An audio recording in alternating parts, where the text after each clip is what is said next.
Welcome to A1 TV Telugu news. నేను భువన.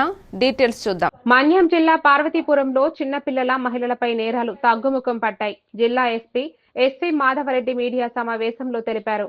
బాలికల అదృష్టమైన కేసుల 70% విజయవంతంగా పరిష్కరించామని, రోడ్డు సేఫ్టీ, గంజాయి కట్టడి, సైబర్ నేరాల నియంత్రణపై పటిష్ట చర్యలు తీస్తున్నామని, మహిళలు, పిల్లలపై నేరాలపై కఠిన శిక్షలు విధించాలన్నారు. 2025లో మహిళలపై నేరాలు 40 కేసులుగా 9% తగ్గినట్లు వెల్లడించారు.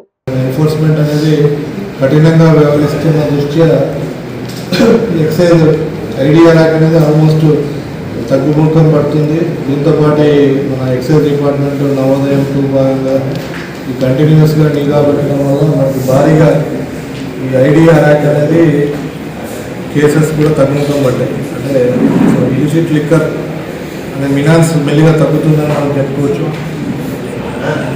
498 ఆల్మోస్ట్ 500 కేసులు లాస్ట్ ఇయర్ ఉండేటివి ఈ సంవత్సరం 154 కేసెస్. అంటే రిపోర్టింగ్ అనేది యాక్టివిటీ అనేది తగ్గుముఖం పడుతుంది.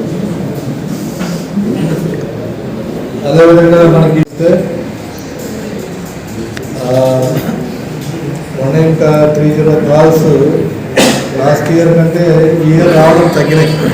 అంటే 2025లో 1930 కంప్లైంట్స్ సైబర్ 1930 అంటే మీకు అందరికీ తెలుసు. ఎవరికైనా సైబర్ నేరాలకు మోసపోయి డబ్బులు పోగొట్టుకోవడం జరిగితే వెంటనే 1930 వెంటనే చేస్తే మీ అకౌంట్లోంచి ఏ అకౌంట్లోకి పోయినాయో ఆ అకౌంట్లో డబ్బులు అవి ఫ్రీజ్ అయిపోతుంది.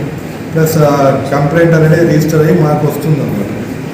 సో అటువంటి కాల్స్ కొద్దిగా తగ్గుముఖం పట్టాయి. బికాజ్ దీన్ని ఒక రకంగా పాజిటివ్ సేమ్ సంతోషించదగ్గ విషయం అని చెప్పుకోవచ్చు. ఎందుకంటే అవేర్నెస్ పెరిగి పబ్లిక్ కూడా దీంట్లో మొదటి నుంచి కూడా మేము చెప్తున్నది ఈ సైబర్ నేరాల్లో అవగాహన ఒకటే, ప్రజలు అప్రమత్తంగా అవగాహన కలిగి ఉండడం ఒకటే దీనికి ఒక మార్గం. సో అవగాహన అలర్ట్నెస్ వల్ల కొంచెం number of cases received in 193లో తగ్గినాయి. 21% రిడక్షన్ ఉంది. అదేవిధంగా మేము ఎఫ్ఐఆర్స్ కూడా ఎక్కువనే కట్టడం మొదలుపెట్టాం. సో దానివల్ల ఎఫ్ఐఆర్లు రిజిస్టర్ చేసి కేసెస్ కూడా ఇంక్రీజ్ చేస్తున్నాం. Cyber crime is one area. రాబోయే కాలంలో ఇది క్రైమ్ ఏదైనా పెరుగుతుంది రాబోయే కాలంలో అంటే రెండు ఉన్నాయి. ఒకటి సైబర్ క్రైమ్, రెండవది చీటింగ్.